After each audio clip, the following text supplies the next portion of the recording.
ऐसी और भी दिलचस्प और हॉरर स्टोरी सुनने के लिए मेरे चैनल को सब्सक्राइब करें और बेल आइकन दबाना मत भूलिएगा। फिर वो तीनों गाड़ी से उतरकर अंदर जाने लगे। जब वो अंदर आए तो उन्होंने जो देखा वो देखकर वो सन्न रह गए। जो पंछी खिड़की तोड़कर अंदर आ गिरा था, अब वो वहाँ उसकी सिर्फ पंख और हड्डियाँ ही रह गई थीं। उसको किसी ने खाया हुआ था और उसके मांस के टुकड़े इधर उधर बिखरे पड़े थे। ये सब देखकर वो तीनों बहुत डर गए और सूरज ने बाहर खड़े गार्ड को आवाज़ देकर बुलाया।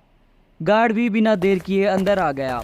सूरज ने उससे पूछा कि ये सब क्या है, ये सब किसने किया। गार्ड भी ये सब देखकर हैरान हो गया था, तो उसने सूरज की ओर देखकर कहा, पता नहीं साहब जी, कोई कुत्ता या बिल्ली घुस गया होगा। जैसे ही सुबह होगी मैं ये सब साफ करवा दूंगा। इतने में अखिल बोला, माँ मुझे भूख लगी है। तो कृतिका ने सूरज की ओर देखा और कहा, हाँ सूरज, भूख तो मुझे भी लगी है। तो सूरज ने कहा, हाँ कोई बात नहीं, हमने जो डिनर की तैयारी की थी वो खाना यहीं रखा हुआ है, हम वो खा लेते हैं। वो खाना खाने के लिए उनकी कैंटीन की तरफ चले गए। वहाँ सारा खाना वैसे ही लगा हुआ था। कृतिका ने सूरज और अखिल को कहा कि वो दोनों टेबल पर बैठ जाएं और वो उन्हें खाना परोसती है। अखिल और सूरज खाना खाने के लिए टेबल पर बैठ गए थे और कृतिका ने खाना डालने के लिए प्लेट उठा ली थी। जैसे ही कृतिका ने खाने के ऊपर लगा हुआ ढक्कन उठाया तो उसने जो देखा वो उसे देखकर बहुत सहम गई थी और एकदम से उसकी चीख निकल गई और वो बेहोश होकर गिर गई थी। सूरज भी अपने टेबल से खड़ा हो गया था और कृतिका को जगाने के लिए उसके पास चला गया। जब कृतिका थोड़ा होश में आई तो सूरज ने उस खाने को उठकर देखा। उस खाने में काला काला खून पड़ा हुआ था और उस पक्षी का सर भी रखा हुआ था। सूरज ये सब देखकर बहुत घबरा गया था। उसने बाकी लगे हुए खाने को देखा। जैसे ही सूरज ने ढक्कन उठाया तो उनमें भी मांस और छिपकली पड़ी हुई थी और खाना भी खाया हुआ था। सूरज ने जब ये सब देखा तो उसका दिल जोर जोर से धड़कने लगा था। उसके पैर कांप रहे थे। उसने कृतिका को कहा, चलो चलो हम यहाँ से चलते हैं, अब हम यहाँ नहीं रहेंगे, हम यहाँ एक और मिनट भी नहीं रहेंगे। सूरज कृतिका और अखिल को लेकर बाहर की तरफ भागते हुए जाने लगा था। जैसे ही वो बाहर पहुंचे तो एक बहुत तेज आवाज के साथ बिजली एक पेड़ पर गिर गई थी और वो पेड़ जलने लगा था और अचानक टूटकर उनकी गाड़ी पर जा गिरा और गाड़ी ने भी आग पकड़ ली थी। ये देखकर सूरज और कृतिका फिर से अंदर की तरफ दौड़े। जैसे ही वो अंदर आकर रुके तो उन्होंने देखा कि अखिल गायब था, वो उनके साथ नहीं था। जैसे ही उन्हें पता चला कि अखिल गायब हो गया है तो वो जोर जोर से अखिल का नाम पुकारने लगे थे, लेकिन अखिल उन्हें कहीं भी नहीं दिख रहा था। बादलों की गड़गड़ाहट में वो दोनों इधर उधर अखिल को ढूंढने लगे कि इतने में अचानक सूरज को किसी के हंसने की आवाज आने लगी। ये आवाज उसके बाबूजी की हंसी की तरह थी। सूरज ने कहा, बाबूजी आप गांव से आ गए? लेकिन कृतिका को वो हंसी की आवाज नहीं आ रही थी, उसे कुछ और ही सुनाई दे रहा था। उसे लग रहा था जैसे अखिल उसे बुला रहा है, माँ माँ, और हंस भी रहा है। उसने सूरज से कहा, अरे देखो अखिल मुझे पुकार रहा है, और वो उस आवाज के पीछे भागने लगी थी। लेकिन सूरज को अखिल की आवाज नहीं आ रही थी। सूरज समझ गया था कि उनके साथ ये सब क्या हो रहा है। उसने कृतिका का हाथ पकड़ा और उससे बोला, वो अखिल की आवाज नहीं है। लेकिन कृतिका मानने को राजी नहीं थी। उसे अब भी वो आवाज आ रही थी और वो सूरज से अपना हाथ छुड़ाकर उस आवाज के पीछे जाना चाहती थी, लेकिन सूरज ने उसका हाथ जोर से पकड़ा हुआ था। उसने कृतिका को झंझोड़ते हुए कहा, कृतिका ये अखिल की आवाज नहीं है, समझो, समझने की कोशिश करो। जैसे ही सूरज ने जोर से कृतिका को हिलाया तो कृतिका को वो आवाज आनी बंद हो गई। उसे ऐसा लग रहा था जैसे वो सो रही थी और किसी ने उसे नींद से जगा दिया हो। फिर सूरज ने उसे अपनी कहानी बतानी शुरू की।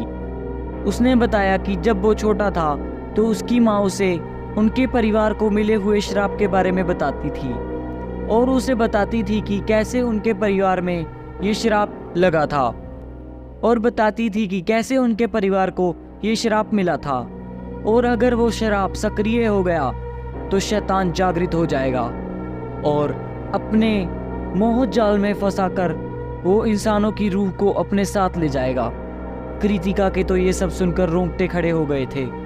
वो उसे और सुनना चाहती थी, लेकिन सूरज को उसके घर वालों ने सिर्फ इतना ही बताया था।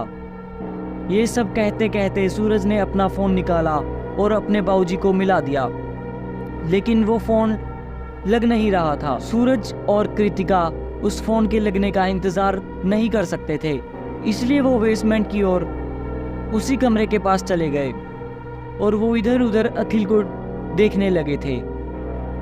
उस कमरे में काफ़ी अजीब अजीब चीज़ें रखी हुई थी, काला सा थैला और कुछ तंत्र मंत्र की चीज़ें, और वहाँ एक बड़ी सी मूर्ति भी थी। कृतिका और सूरज ने सारा कमरा देख लिया था, लेकिन अखिल कहीं नज़र नहीं आ रहा था। अचानक कृतिका का हाथ वहाँ पड़ी मूर्ति पे जा लगा। उस मूर्ति के हाथ में एक खोपड़ी थी। वो उस मूर्ति के हाथ से नीचे गिर गई और मूर्ति हिलने लगी। जैसे ही मूर्ति हिलने लगी, जमीन से कुछ आवाज़ आने लगी थी और एक दरवाज़ा खुल गया और नीचे जाने के लिए सीढ़ियाँ भी दिखाई पड़ रही थी, लेकिन नीचे ऊपर के मुकाबले बहुत अंधेरा था। सूरज ने टॉर्च ऑन की और कृतिका के साथ नीचे उतरने लगा। उन्होंने देखा कि अखिल वहाँ बेहोश पड़ा था। वहाँ किसी की कब्र बनी हुई थी और अखिल उसी के ऊपर पड़ा हुआ था और उसके मुंह पर खून लगा हुआ था। सूरज ने उसे वहाँ से लिया और अपने साथ ऊपर ले गया।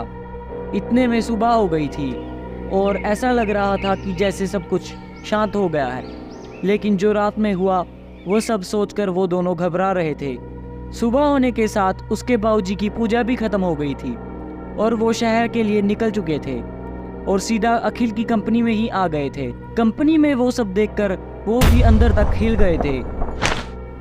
जैसे ही सूरज ने अपने बाबूजी को देखा तो उसने और कृतिका ने उनके पैर छू लिए और आशीर्वाद लेने लगे। बाबूजी ने भी आशीर्वाद दे दिया था, जीते रहो, खुश रहो। सूरज के बाबूजी का नाम चरण लाल था।